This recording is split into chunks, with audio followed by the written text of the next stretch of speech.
할렐루야. 우리 주님을 사랑하시는 분들만 아멘 합시다. 아멘. 사랑하는 조양가족 여러분, 그리스도인은 내가 주인이 아니라 예수님을 주인으로 고백하는 사람입니다. 그리스도인은 예수님을 주인으로 고백하며 살아가기 때문에 보이는 것이 전부가 아니라 보이지 않는 하나님의 나라, 하나님의 그 말씀, 그것을 진리로 붙들고 살아가는 사람을 그리스도인이라고 말을 합니다. 사랑하는 조양가족 여러분, 그렇다면 그리스도인은 어떤 존재라고 생각을 하십니까? 이 그리스도인의 존재가 어떤 존재인지 직면하는 만큼 그리스도인답게 살아갈 수 있는 것입니다. 많은 그리스도인들은 내가 어떤 존재인지 몰라서 굉장히 소극적으로 반응한다는 것입니다. 다시 말하면 신앙생활은 잘하는 것 같은데 가치관이 여전히 옛사람의 가치관이나 내가 주인된 가치관, 땅의 가치관으로 살아가기 때문에 예수 그리스도 안에서 누리는 자유함, 평강, 그 기쁨을 단 한 번도 누리지 못한 채 살아가는 그리스도인들이 많다는 것입니다. 저와 조양교회 공동체 모두는 성경적 그리스도인의 그 가치관이 세워지기를 예수님의 이름으로 축복합니다. 네. 할렐루야. 에베소서 2장 5절 말씀을 보십시다. 시작. 허물로 죽은 우리를 그리스도와 함께 살리셨고 너희는 은혜로 구원을 받은 것이라. 아멘. 여러분, 허물로 죽은 우리를 그리스도와 함께 살리셨다는 선언에 주목하셔야 됩니다. 우리가 기억하고 또 기억해야 되는 것이 있습니다. 허물로 죽었고 죽은 우리를 그리스도께서 살리셨다는 것입니다. 자, 첫 번째로 허물은 내가 주인된 것입니다. 따라 하십시다. 허물은 내가 주인된 것이다. 에베소서 2장 1절부터 보시면 허물로 죽었던, 죄로 죽었던 우리를 살리셨다라고 선언하고 있습니다. 자, 그렇다면 허물과 죄로 살던 내가 어떤 존재인지를 알아야 합니다. 자, 그렇다면 허물과 죄로 살던 내가 어떤 존재라고 설명하고 있습니까? 2절을 한번 보십시다. 시작. 그때 너희는 그 가운데서 행하여 이 세상 풍조를 따르고 공중의 권세 잡은 자를 따랐으니 곧 지금 불순종의 아들들 가운데서 역사하는 영이라. 아멘. 자, 2절 말씀을 그냥 평범하게 보면 우리가 이 세상 풍조를 따르고 공중의 권세 잡은 자를 따랐기 때문에 죄인이 되었다고 생각할 수 있습니다. 다시 말하면 내가 이 세상 풍조나 공중의 권세 잡은 자에게 끌려다니지 않았다면 죄인이 안 되었을 것이라고 생각을 합니다. 그런데 문제는 우리가 아무리 끌려다니지 않으려 할지라도 모든 사람은 끌려다닌다는 것을 알아야 합니다. 어느 쪽이든 끌려다닌다는 것입니다. 사랑하는 조양가족 여러분, 중요한 것이 있는데 잘 들어보십시오. 공중에 권세 잡은 자를 따랐기 때문에 죄인이 된 것이 아닙니다. 다시요. 공중에 권세 잡은 자를 따랐기 때문에 내가 죄인이 되었다라고 생각하면 안 된단 말입니다. 다시 말하면 어떤 환경, 세상 풍조나 공중의 권세 잡은 자, 어떤 환경, 외적인 무엇 때문이 아니라 나라는 존재가 내가 주도적으로 죄를 지었기 때문에 내가 죄인이 된 것입니다. 자, 이걸 잘 구분하셔야 됩니다. 이 세상 풍조와 공중의 권세 잡은 자를 내가 따라갔기 때문에, 내가 그들과 같이 따라갔기 때문에 내가 죄인이 되었다라고 생각하면 안 된단 말입니다. 왜 그러냐면 죄라는 것은 주님이 예수님께서 십자가에 죽으신 이유와 목적이 내가 주인이었다는 겁니다. 십자가는 주도권의 싸움인데 이 세상 풍조와 공중의 권세 잡은 자 때문에 내가 본질상 진노의 자녀라고 생각하면 그것이 만약에 없다 하면 나는 죄인이 안 된단 말이거든요. 그런데 성경은 너는 죄인이라는 말입니다. 다시 말하면 나라는 존재는 존재적으로 죄인이기 때문에 죄를 짓는 것이지 무엇 때문에 환경 때문에 죄를 짓는 것은 아니라는 말입니다. 할렐루야. 사랑하는 조영가족 여러분, 예수님께서 십자가에 죽으신 이유는 각기 제 길로 간 것 때문입니다. 내가 주인으로 살아간 것 때문입니다. 여호와께서는 예수님을 십자가에 못 박아 죽이신 이유가 뭐라고요? 각기 제 길로 간 것, 내가 주인으로 살았기 때문에 여호와께서는 예수님을 십자가에 못 박아 죽이신 것입니다. 다시 말하면 공중의 권세 잡은 자 때문에 내가 죄인이 된 것이 아닙니다. 다시 말하면 어떤 환경 때문에 내가 죄인이 된 것이 아니라는 말입니다. 기억하십시오. 죄의 주체가 환경과 어떤 대상이 아니라 내가 죄의 주체자가 되었다는 말입니다. 따라하십시오. 내가 죄의 주체자가 되었다. 내가 주인으로 살았기 때문에 죄인이며 내가 주인으로 살았기 때문에 예수님께서 십자가에 우리의 모든 죄를 짊어지고 십자가에 죽으신 것입니다. 자, 그래서 3절을 보시면요, 내가 주도적으로 죄를 지었다는 것을 선언하고 있습니다.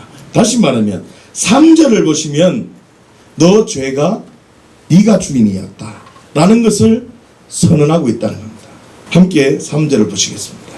시작. 전에는 우리도 다 그 가운데서 우리 육체의 욕심을 따라 지내며 육체와 마음에 원하는 것을 하여 다른 이들과 같이 본질상 진노의 자녀이었더니. 아멘. 자, 두 가지를 말씀합니다. 첫 번째, 육체의 욕심을 따라 지냈기 때문에 이것은 네가 주인이다 라는 말입니다. 두 번째로 마음이 원하는 것을 했기 때문에 그것은 네가 주인이다 라는 말입니다. 다시요. 육체의 욕심과 마음이 원하는 것을 했다는 말이 바로 죄와 허물이며 내가 주인이 되었다는 말입니다. 자, 그러면 지금부터 그것이 왜 그런지, 왜 이것이 내가 주인인지를 함께 천천히 살펴보겠습니다. 첫 번째로 육체의 욕심이 내가 주인입니다. 여러분, 육체의 욕심에서 욕심을 원문으로 확인해 보면 에피두미아라는 단어를 사용했습니다. 이 에피두미아라는 단어는 에피디메오에서 만들어진 단어입니다. 우리가 한 3주 전에 같이 나누었습니다. 이 에피디메오라는 단어는 에피라는 단어와 디모스라는 단어의 합성어입니다. 다시 말하면 에피라는 단어는 뭐뭐 위에, 뭐뭇을 위하여라는 의미가 있고, 디모스라는 단어는 디오라는 단어에서 나온 것인데, 이 디오라는 단어가 제사하다, 제물을 바치다 라는 뜻이 있습니다.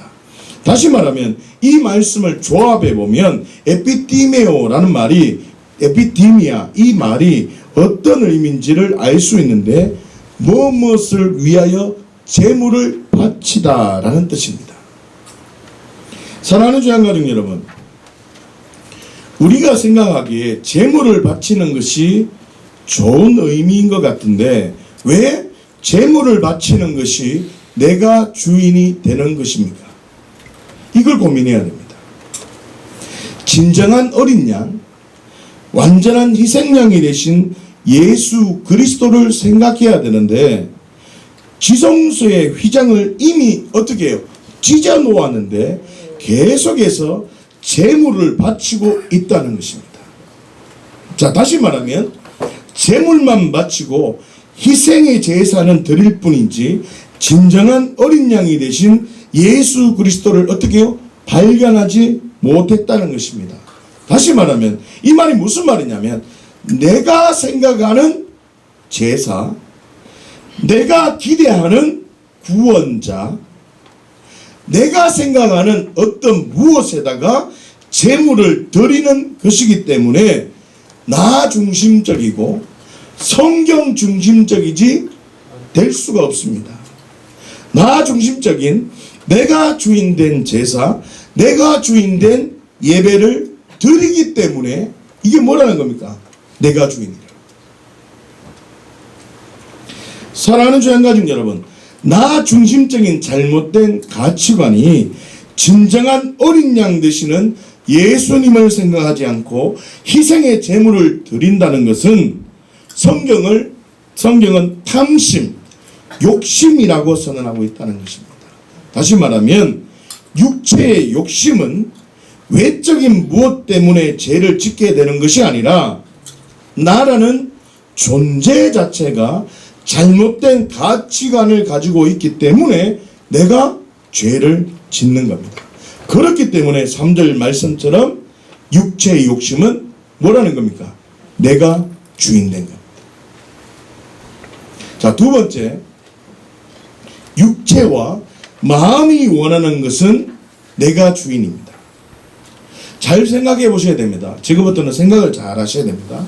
여러분, 육체와 마음이 원하는 것의 주체자가 누구인지를 분명히 알아야 됩니다. 다시요. 자, 육체와 내 몸이, 육체와 내 마음이 원하는 것이 어떤 것으로 내가 움직여지는지, 내가 주체자인지 다른 게 주체자인지를 알아야 한다는 말입니다. 자, 에베소서 2장 2절은 공중의 권세 잡은 자들이 육체와 그 마음을 붙잡았다라고 말합니다. 자, 여기서 마음이라는 단어를 원문으로 확인하면 디아노이아라는 단어를 사용합니다. 디아노이아.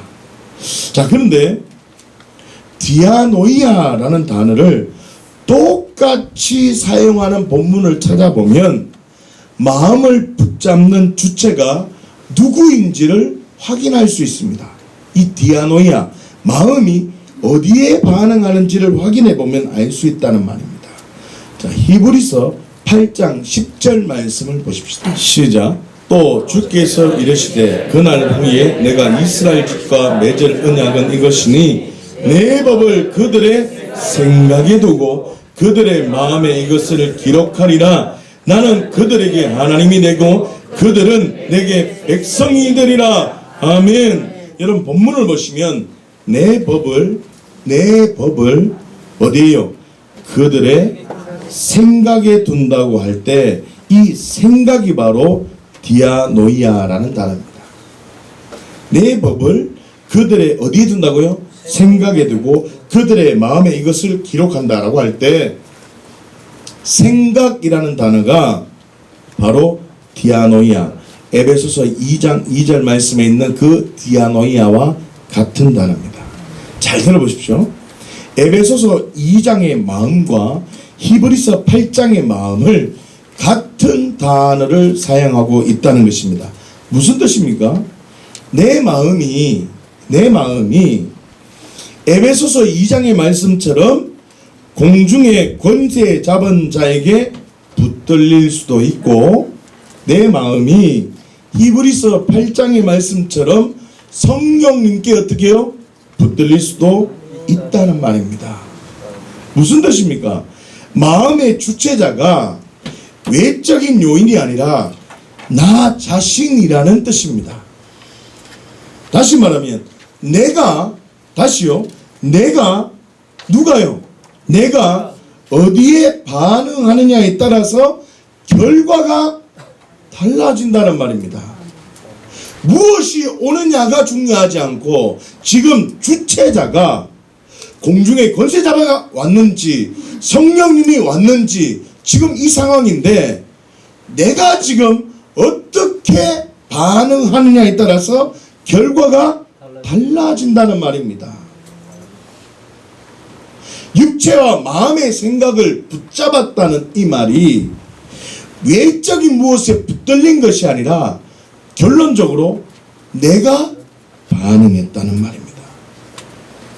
다시 말하면 내 자신이 내가 주인이 되어서 몸과 마음이 원하는 대로 살았다는 것입니다. 누가요? 내가. 그런데 우리는 자꾸 환경 때문에 내가 산다라고 얘기를 한다는 겁니다. 여러분, 악한 영보다 성령님이 더 위대하십니다. 우리 하나님이 더 위대하시다 말입니다. 이 악한 영 띨띨한 애들은 아무 힘이 없습니다. 우리 주님이 위대하시다고. 우리 주님이 우리 안에 뚫고 들어오신다니까. 그러면 우리 주님께 반응해야 되는데 내가 어떻게 해요? 육체와 마음이 원하는 대로 반응해 버린다는 겁니다. 그렇다면 주체자가 내가 결정해 버린다는 것입니다. 여러분, 지금 또 악한 영이 아무리 우리 안에 뚫고 들고 싶어도 주님이 더 강력하십니다. 할렐루야.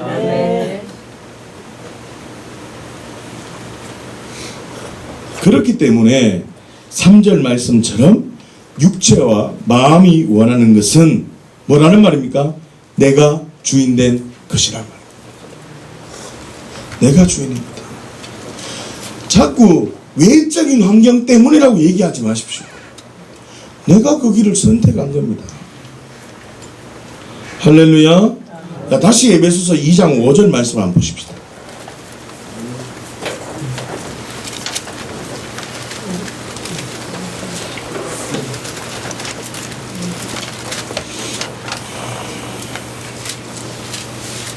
자, 에베소서 2장 5절이 굉장히 중요한 말씀인데요. 오늘 핵심이 되는 말씀입니다. 2장 5절입니다. 시작. 허물로 죽은 우리를 그리스도와 함께 살리셨고 너희는 은혜로 구원을 받은 것이라. 아멘. 여러분, 허물로 죽은 우리를 그리스도와 함께 살리셨다고 선언하고 있습니다. 그 허물은 육체의 욕심을 따라 살아가는 내가 주인된 모습인 걸 알겠습니까? 자, 그 허물은 육체와 마음이 원하는 것을 하는 내가 주인된 모습인 걸 알겠습니까? 자, 다시 말하면 외적인 요인 때문이 죄인이 아니라 내가 주인된 것 때문에 예수님께서 누가 되었어요? 내가 되어 십자가에 죽으셨다는 것을 먼저 기억해야 됩니다. 허물로 죽은 우리를, 요 허물로 죽은 우리들이라는 내가 주인된 것 때문에 예수님이 죽었다는 진리가 있어져야 그리스도와 함께 살리는 은혜가 경험된다는 말입니다. 다시요. 그 허물은 육체의 욕심을 따라 살아가는 내가 주인된 모습인 걸 알겠습니까?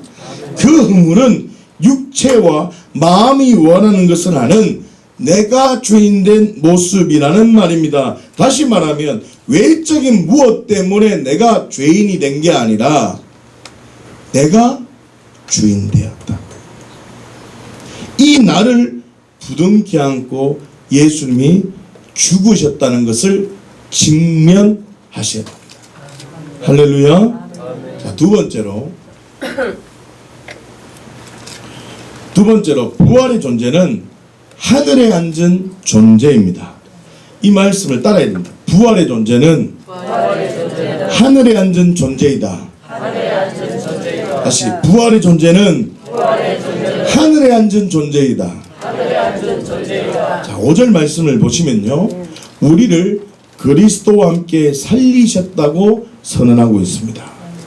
예수님의 부활이 나의 부활이라고 고백이 되면 이 고백이 어떤 의미인지를 분명하게 알아야 됩니다. 다시 말하면 십자가를 직면하는 것처럼 부활을 직면하는 것 또한 굉장히 중요하다는 말입니다. 5절을 보시면 허물로 죽은 우리를 어떻게 해요? 살렸다라고 선언하고 있습니다. 우리를 살렸다는 말이 무슨 뜻이겠습니까? 우리를 살렸다. 이 말이 무슨 뜻이겠습니까? 의로운 존재, 하늘에 앉은 존재로 바꾸셨다는 말입니다. 여러분, 이 허물이라는 단어를 원문으로 확인하면 파랍토마라는 단어인데, 이 파랍토마라는 단어인데, 제가 이 허물이라는 단어를 제가 사전을 통해서 계속 읽어보면서 아주 재밌는 것을 발견했습니다. 이 뭔 말이냐면, 이 파랍토마, 허물이라는 이 파랍토마를 보다가 부활에 대한 것과 굉장히 연결되어져 있다는 걸 발견했습니다. 그래서 이 파랍토마라는 단어를 사용한 본문을 한번 보려고 합니다. 로마서 4장 25절 말씀을 보십시다. 자, 이제 에베소서 말씀을 딱 끼워놓고 보셔야 됩니다. 자, 갔다 왔다 할 겁니다. 여러분들이. 자, 이제 정신을 차리고 보셔야 됩니다. 하나님 말씀은 깨어서 들으셔야 됩니다. 할렐루야. 자, 로마서 4장 25절입니다.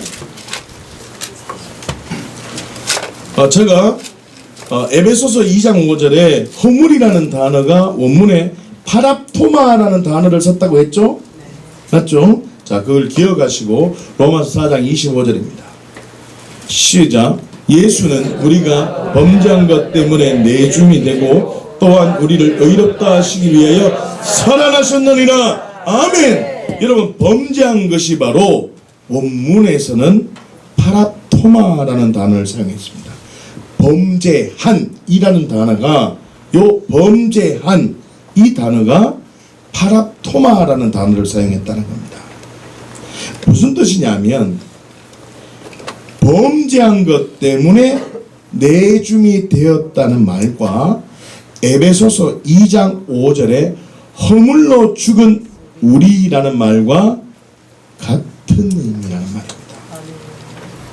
그리고 우리를 25절에 보면 우리를 의롭다 하시기 위하여 살아나셨다는 말과 에베소서 2장 5절에서 얘기하는 우리를 그리스도와 함께 살리셔서 하늘에 앉히셨다는 말과 같은 의미로 볼 수 있다는 말입니다.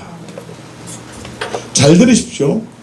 부활의 존재가 어떤 존재이냐 하면 로마서 4장 25절로 표현하면 우리를 의롭다 하시기 위해서 살아나신 것이 부활이라는 것입니다. 예수님 때문에 우리가 단번에 의로운 존재가 되었다는 것입니다. 잘 들으세요. 내 힘으로는 말씀을 지킬 수 없는 존재인데 예수님 때문에, 누구 때문에? 예수님 때문에 내가 모든 말씀에 의로 반응할 수 있는 존재가 되었다는 것입니다. 자, 에베소서 2장 5절과 6절로 표현을 해보면 이런 뜻입니다. 부활은 살리셔서 하늘에 앉히셨다는 것입니다. 자, 그렇게 표현하고 있습니다. 자, 땅에 있을 때에는 공중의 권세 잡은 자들에게 휩싸여서 살아가는 존재였는데 공중의 권세 잡은 자들에게 공격받을 수 없는 하늘에 앉아있는 존재가 되었다는 것입니다. 하늘은 공중의 권세 잡은 자들에게 공격을 받을 수 있을까요? 없을까요? 없어요. 죄가 있을까요? 없을까요? 없는 것입니다. 우리를 그런 존재로 만들어 놓으셨다는 겁니다. 다시요. 예수님의 죽음이 내 죽음임을 직면한 자, 예수님의 십자가를 보니까 내가 주인된 죄 때문에 창조주 하나님이 십자가에 죽으셔야만 하는구나, 이 분명한 직면이 되어진 자는 예수님의 죽음이 내 죽음이 되고, 그래서 예수님의 죽음으로만 끝난 것이 아니라 예수님께서 어떻게 해요? 사흘 뒤에 부활하셨으니 내가 어떤 존재가 됐다고요? 예수님의 부활처럼 의로운 존재가 되어졌다는 말이고, 두 번째로 어떻게 해요? 하늘에 앉아있는 존재가 되어졌다는 말입니다. 이 말은 뭐냐면, 나는 이제부터는 하나님 말씀대로 살 수 있는 존재가 됐구나. 여기서 출발해야 된다. 나는 공중의 권세 잡은 자에게 나는 공격을 받을 수 없는, 나는 거룩한 하나님 우편에 앉은 자구나. 이 진리가 있어져야 한다고. 이게 부활 앞에 직면한 자의 모습입니다. 여기에서부터 출발합니다. 사랑하는 주양가족 여러분, 부활은 허물에 반응하는 존재가 예수님과 함께 죽었고 하늘에 앉아있는 존재가 되었다는 겁니다. 기억하십시오. 부활을 믿는다는 말은 하늘에 앉은 존재, 다시 말하면 하늘에는 죄가 관여할 수 없는 곳입니다. 다시 말하면 하늘에 앉아있는 존재이기 때문에 선한 일을 할 수 있는 존재임을 아는 겁니다. 따라하세요. 하늘에 앉은 존재이기 때문에 선한 일을 할 수 있는 존재임을 아는 것이다. 선한 일을 할 수 있는 존재임을 아는 것이다. 할렐루야.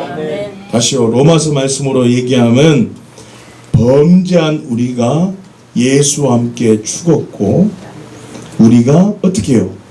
의로운 존재가 되었다는 것입니다.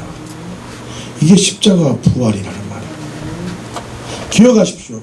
부활을 믿는다는 말은 내가 의로운 존재가 되었다는 것에서 출발하는 겁니다.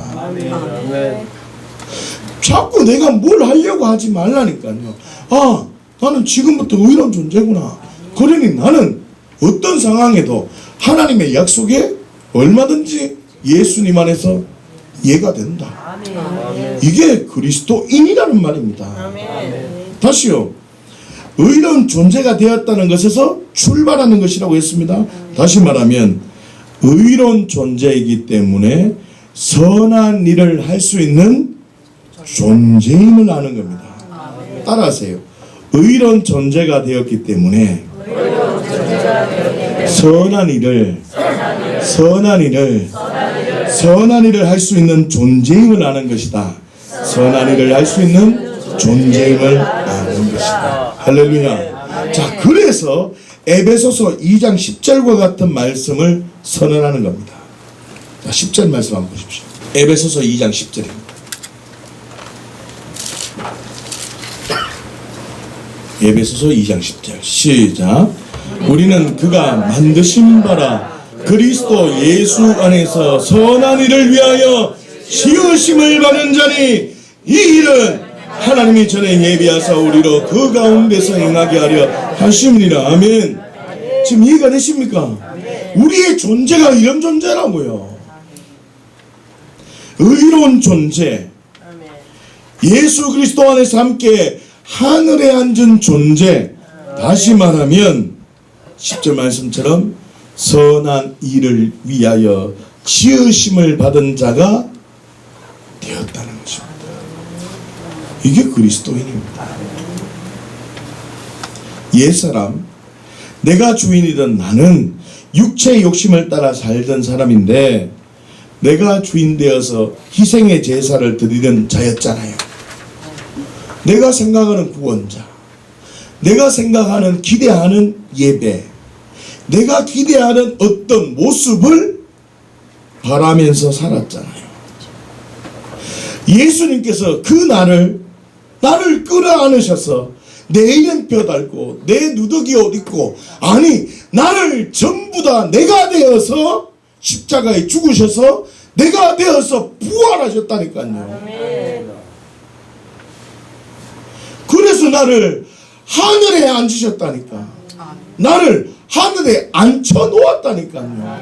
성경을 보면 과거형으로 되어 있어요. 예전에 앉혀 놓았다니까. 우리가 애쓰고 노력해서 앉은 자리가 아니라 주님이 나를 앉혀놓았다니까요. 우리를 의로운 존재로 만들어 놓았다니까요. 선한 일을 위해서 살아갈 수 있도록 만들어 놓았다니까요. 여기에서 출발합니다. 할렐루야. 다시 말하면 내가 그리스도 예수 안에서 선한 일을 위하여 지원받은 존재로 만드셨다는 겁니다. 다시 말하면 말씀에 반응할 수 있는 존재가 되었다는 것입니까? 아직 존재가 되도록 노력해야 됩니까?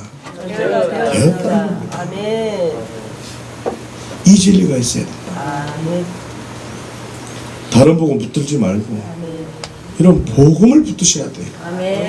뭐 기도를 하면 믿음이 생긴대. 그럼 그 믿음은 무슨 믿음입니까? 지 믿음입니다. 지 믿음. 기도를 많이 하고 성경을 많이 알면 어떤 일을 할 수 있대. 그럼 어떤 일을 하는 게 그냥 그 예수 그리스도로 통해서 할 수 있어야지.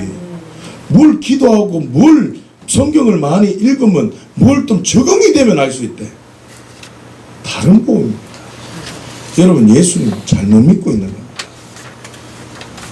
여러분 공중에 권세 잡은 자들의 공격이 있다 할지라도 나는 그리스도 예수 안에서 선한 일을 위하여 시험받았다는 것을 기억하십시오. 아멘.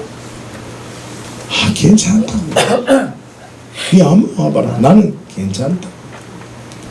옛사람, 내 감정, 내 기분대로 살아가던 사람이었는데 이제는 성령님 안에서 말씀 붙들고 살아갈 수 있는 존재가 되었기 때문에 선한 일을 위하여 지원받았다는 존재임을 기억하십시오. 사랑하는 죄인가족 여러분, 부활을 믿는다고 하면서 나는 아직 선한 일을 할 수 없어. 조금만 더 믿음이 생기면 해야지. 이런 생각은 부활을 믿는 그리스도인에게 있을 수도 없는 상황입니다. 지금 이 시간만이라도, 지금 이 순간만이라도, 단 1초만이라도, 따라하죠. 단 1초만이라도, 단 1초만이라도, 따라하세요. 나는 예수님 안에서 의로운 존재다. 따라하세요. 나는 그리스도와 함께 하늘에 앉은 존재다. 계속 따라하세요. 선한 일을 위해서 나는 지원받은 존재다. 이렇게 생각합니다. 아니 이 시간 이후에 넘어질 거 생각하지 말고 요 시간만큼이라도 이 진리 붙들고 살아라고. 능력 있는 그리스도인은 기도를 많이 하는 사람이 아니라 말씀 붙들고 말씀대로 사는 자가 능력 있는 겁니다. 성령님의 인도를 받고 성령님의 교통하심을 느끼고 성령님이 몸에 막 느껴지는 겁니다. 내 생각으로 막 성령님이 계신다. 그래 성령님 살아계시지. 성령님 나와 동행하시지. 이런 수준이 아니라 성령님이 내 몸 안에 자꾸 뚫고 들으신다니까. 막 느껴지는 걸 어떻게 합니까? 느껴져서 그래 나는 예수님 안에서 의로운 존재다. 성령님의 임재가 막 느껴지니까 그래 나는 그리스도 안에서 함께 어디에 앉은 존재라고? 하늘에 앉은 존재다. 그래서 나는 어떤 존재라는 겁니까? 선한 일을 위해서 지원받은 존재라고 기억하고 결단하면 십자가 부활 앞에 직면한 그리스도인이고 이 사람이 능력 있는 사람. 할렐루야. 너무너무 중요한 얘기입니다. 오늘 본문의 핵심이 되는 말씀인데 10절을 보시면 그리스도 예수 안에서 선한 일을 위하여 지원받은 자라는 직면이 있어야 한다는 것입니다. 아주 중요합니다. 아무리 많은 경험을 했다 할지라도 선한 일을 위하여 지원받았다는 직면이 없다면 없다면 삶으로 복음을 영화롭게 하는 영역이 없다면 건강한 그리스도인이라고 말할 수 없다는 것입니다. 아직 내가 주인입니다. 이 말을 이해하십니까? 이 말이 이제 이해돼야 됩니다. 다시요. 내가 이 일을 할 수 있는 믿음이 되면 하겠다는 생각은 아직 내가 주인입니다. 이 말이 이해가 돼야 됩니다. 왜 그렇습니까? 나는 의로운 존재고, 나는 하늘에 앉은 존재고, 나는 그래서 선한 일을 할 수 있도록 지원받은 존재이기 때문에 내가 어떤 상황이 되어져서 할 수 있는 게 아니라 나는 지금부터 할 수 있는 존재야. 이 사람이 바로 예수님이 주인자. 속으시면 안 됩니다. 내가 지금 선한 일을 위하여 지원받았다는 것을 알고 상황과 조건이 안 된다 할지라도 그냥 해보겠다 이런 수준이 아닙니다. 잘 들으셔야 돼요. 그냥 해보겠다 이런 수준 아니에요. 왜 그냥 해보겠다는 것입니까? 예수 그리스도 안에서 내가 선한 일을 위하여 지원받은 존재고 성령님께서 내게 지금 임하시고 이 두 개의 사이클이 같이 공존해야 됩니다. 복음적 올바른 논리와 성령님의 인도하심. 성령님의 인도하심이 생각이어야 됩니까? 직접 경험되어져야 됩니까? 자, 예수 그리스도가 십자가에 죽으셨는 게 생각으로 죽었습니까? 진짜 죽으셨습니까? 예수님이 직접 오셨습니까? 그냥 생각으로 왔습니까? 여기 영역도 진짜 실제적으로 이루어졌습니다. 다시 말하면 내가 하나님 나라의 우편에 앉은 것과 내가 의로운 존재라는 것을 증명해 주는 게 성령님이 임하시는 것이라 했잖아요. 성령님이 임하시는 게 생각으로 임해야 되겠습니까? 정말 임해지고 경험되어져야 되겠습니까? 직접적으로 경험되어져야 이 두 개가 같이 동시적으로 임하여지면서 나는 지금부터 할 수 있는 존재다. 이 생각을 지금 이 순간만이라도 단 1초만이라도 해야 된다고. 능력 있는 그리스도인은 다른 게 아닙니다. 이 진리가 주님 오실 때까지 변함없는 것이 그리스도인이고 능력 있다라고 말하는 겁니다. 기도를 크게 한다. 이게 능력 있는 게 아닙니다. 방언을 유창하게 한다. 능력 있는 게 아닙니다. 환상을 보고 예언을 아무리 잘한다 할지라도 그 사람은 능력이 될 수가 없습니다. 무엇이 능력이냐? 선한 마음과 착한 양심과 삶으로 하나님의 말씀을 이루어 드리는 삶이 진정한 능력인 것입니다. 할렐루야. 자, 조금만 더 생각해 보겠습니다. 고린도후서 12장 2절 말씀입니다. 시작. 내가 그리스도 안에 있는 한 사람을 아노니 그는 14년 전에 셋째 하늘에 이끌려 간 자라. 그가 몸 안에 있는지 몸 밖에 있는지 나는 모르거니와 하나님은 아시느니라. 아멘. 여러분, 셋째 하늘에 이끌려 간 자가 있다고 설명하고 있습니다. 이제 눈치채셨습니까? 다시 말하면 그리스도와 함께 하늘에 앉히셨다는 에베소서 2장 말씀을 경험했다는 것입니다. 다시 말하면 우리를 의롭다 하기 위해 살아나셨다는 로마서 5장 말씀을 어떻게 해요? 경험했다는 말입니다. 자, 4절 말씀 한번 볼까요? 시작. 그가 낙원으로 이끌려가서 말로 표현할 수 없는 말을 들었으니 사람이 가에 이르지 못할 말이로다. 아멘. 여러분, 낙원으로 이끌려가서 말로 표현할 수 없는 말을 듣게 되었다고 선언하고 있습니다. 다시 말하면 그리스도와 함께 누리는 엄청난 영광, 신비를 경험하게 되었다는 것입니다. 사랑하는 주한 가족 여러분, 그리스도인이란 내가 주인이 아니라 예수님을 주인으로 고백하는 사람을 말합니다. 그리스도인이란 보이는 것이 전부가 아니라 보이지 않는 것을 믿는 사람을 말합니다. 자, 그렇다면 보이지 않는 것을 믿는다는 말이 무엇입니까? 부활 앞에 직면했다는 말입니다. 잘 들어보십시오. 부활, 우리를 그리스도와 함께 하늘에 앉히셨다는 믿음입니다. 부활, 예수 그리스도를 통해서 의로운 존재로 나를 만드셨다는 믿음입니다.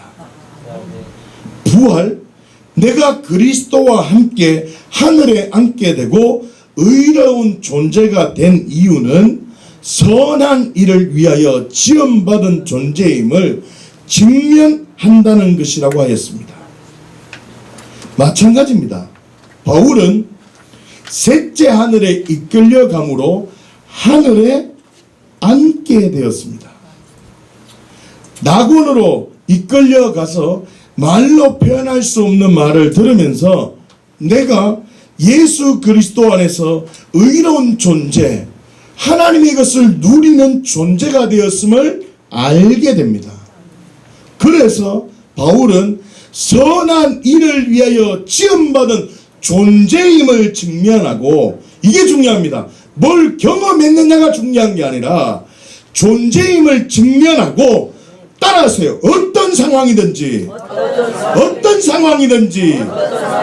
자만하지 않고 복음을 위해서 살아갈 수 있었는 것이다. 이게 중요한 것입니다. 여기서 질문을 해보십시다. 우리도 바울처럼 이런 경험을 해야지 복음을 영화롭게 하는 삶 살 수 있다고 생각하십니까? 좀 더 보십시다. 요한계시록 4장 1절 말씀을 보십시다. 시작. 이 일 후에 내가 보니 하늘에 열린 문이 있는데 내가 들은 바 처음에 내게 말하던 나팔소리 같은 그 음성이 이르되 이리로 올라오라. 이후에 마땅히 일어난 일들을 내가 네게 보이리니 하시더라. 아멘. 여러분, 요한에게 일어난 이야기입니다. 하늘에 열린 문을 보았습니다. 열린 문을 봤다.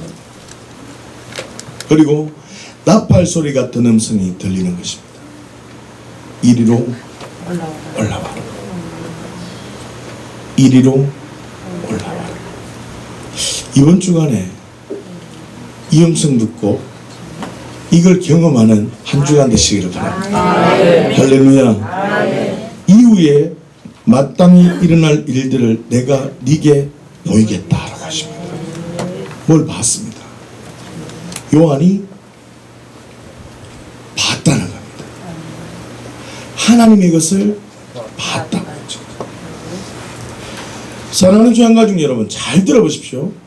부활, 우리를 그리스도와 함께 하늘에 앉히셨다는 믿음. 부활, 예수 그리스도를 통해서 의로운 존재로 나를 만드셨다는 믿음. 부활, 내가 그리스도와 함께 하늘에 앉게 되고 의로운 존재가 되게 하신 이유는 뭐라는 겁니까? 선한 일을 위하여 지음받은 존재임을 직면한다는 것입니다. 마찬가지입니다. 요한은 이리로 올라오라는 말씀을 듣고 하늘에 앉은 자가 되었습니다. 하늘에 올라가서 이후에 마땅히 일어날 일을 보면서 자기 스스로 감당하기 힘들지만 예수 그리스도 안에서 감당할 수 있는 의로운 존재임을 확인했다. 올라가서 하나님의 것을 다 봤다는 거예요. 이 은혜가 이번 주간에 있기를 예수님 이름으로 축복합니다. 그래서 요한은 선한 일을 위하여 지음받은 존재임을 딱 직면했습니다. 따라하세요. 어떤 상황이든지 자만하지 않고 복음을 위해서 살아가는 것이다. 여기서 다시 한번 또 질문해 볼까요? 우리도 요한처럼 이런 경험을 해야지 복음을 영화롭게 살아갈 수 있다고 생각하십니까? 그게 중요한 게 아닙니다. 오늘 본문 말씀인 디모데전서 1장 4절 말씀을 보십시다. 이 말씀으로 저와 여러분들에게 답이 되기를 예수님 이름으로 축원합니다. 시작. 신하와 끝없는 족보에 몰두하지 말게 하려 함이라. 이런 것은 믿음 안에 있는 하나님의 경륜을 이름보다 도리어 변론을 내는 것이라. 아멘. 바울이 지금 디모데에게 뭐라고 선언하고 있습니까? 잘 들으세요. 주관적인 신하와 끝없는 족보에 몰두하지 말라고 선언합니다. 주관적인 신하와 끝없는 족보에 몰두하면 객관적인 믿음 안에 있는 것이 아니라 뭐만 생긴다고요? 변론, 질문만 나온다는 것입니다. 의심만 생긴다는 것입니다. 나는 왜 저걸 못 볼까? 엄마 저 사람은 저거 봤는데 나는 왜 못 볼까? 나는 아직 뭐가 잘못된 건가 보다. 이런 생각한다. 저 사람은 보는데 나는 왜 못 보지? 그러면 어떻게 해요? 내가 뭐 문제가 있나? 이런 생각을 한다니까. 그래서 디모데에게 세 가지를 부탁합니다. 5절입니다. 시작. 이 교훈의 목적은 청결한 마음과 선한 양심과 거짓이 없는 믿음에서 나오는 사랑이거늘. 아멘. 청결한 마음과 선한 양심과 거짓이 없는 믿음이 있기를 바울이 디모데에게 요구했다는 것입니다. 바울이 디모데에게 바울이 경험한 주관적인 어떤 거요? 주관적인 하늘을 이야기한 것이 아니라 다시 말하면 객관적인 믿음 안에 있는 것, 정직한 삶을 요구했다는 것입니다. 너는 선한 일을 할 수 있는 존재야. 이 말을 계속 요구했다는 겁니다. 그리고 어떻게 해요? 성령의 인도함을 받아라는 것입니다. 디모데전서 1장 18절에서 19절 말씀을 또 봅시다. 시작. 아들 디모데야, 내가 네게 이 교훈으로서 명하노니 전에 너를 지도한 예언을 따라 그것으로 선한 싸움을 싸우며 믿음과 착한 양심을 가지라. 어떤 이들은 이 양심을 버렸고 그 믿음의 가나이는 파산. 아멘. 여러분, 바울이 디모데에게 주관적인 예언, 주관적인 예언, 하나님의 음성을 듣는 훈련을 가르쳤습니다. 가르쳤지만 주관적인 음성에 집중하라고 이야기하지 않고 더 중요한 게 있습니다. 객관적인 믿음인 선한 싸움을 싸우라고 선언하고 있다는 겁니다. 이것을 놓치면 안 됩니다. 여러분, 지금 바울이 디모데에게 뭐라고 지금 얘기하고 있습니까? 바울이 디모데에게 어떻게 부르고 있습니까? 아들 디모데야, 아들 디모데야. 여러분, 아들 디모데야 라고 부르고 있다는 겁니다. 이게 무슨 말입니까? 여러분 자녀에게 무엇이 가장 중요한지를 가르치지 않겠습니까? 가르치지 않겠냐고. 만약 주관적인 것, 하나님의 나라를 보는 것, 그걸 경험하는 것, 그것이 중요하다면 아들 디모데야, 너는 빨리 영의 눈을 열어야 된다. 더 집중해서 영적 감각을 넓히거라. 어떤 것을 동원해서든지 너는 하늘의 그 자리에 나처럼 셋째 하늘에 올라가 보아야 한다. 이 말을 했을 것입니다. 그런데 지금 18절과 19절 말씀을 보면 아들 디모데야, 내가 네게 이 교훈으로서 명하는데, 전에 너를 지도한 예언 있잖아. 그래, 그 예언으로 따라가야 돼. 그렇지만 그 예언이 중요한 게 아니야. 더 중요한 게 있는데, 그것은 선한 싸움을 싸워야 돼. 예언을 들었다, 네가 예언을 한다, 중요하지 않아. 삶으로 살아야 돼. 믿음과 착한 양심을 가져야 돼. 너 뭐 많이 봤다고, 너 뭐 많이 들었다고, 그게 중요한 게 아니야. 믿음과 착한 양심을 가져라.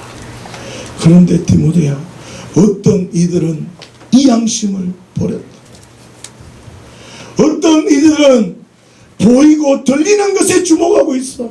복음을 벗어 던지고 복음에는 관심이 없고 보이고 들리는 것, 이거에 집중해서 그 믿음의 가연하여는 파선하였다.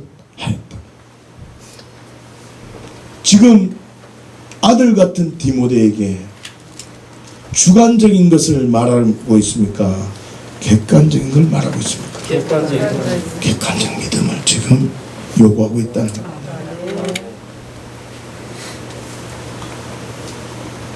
디모데전서 4장 1절 말씀 보십시오. 시작. 그러나 성경이 밝히 말씀하시기를 후일에 어떤 사람들이 믿음에서 떠나 미혹하는 영과 귀신의 가르침을 따르리라 하셨으니. 아멘. 여러분, 어떤 사람들이 믿음에서 떠나서 미혹하는 영과 귀신의 가르침을 따른다고 선언하고 있습니다. 지금 시대가 이렇습니다. 어떻게 하면 영이 잘 열리는가, 이거 고민하고 있습니다. 어떻게 하면 축사가 잘 될까, 내 속에 묶인 걸 풀까. 아니라니까요. 너는 하늘에 앉은 존재다. 너 의로운 존재다. 그러니 너는 선한 일을 위하여 지원받은 존재기에 착한 믿음 붙들고 그 양심 붙들고 사는 자 되어라. 이걸 지금 얘기하고 있는데, 보이고 들리면 잘 살 수 있대. 절대 아닙니다. 속지 마십시오.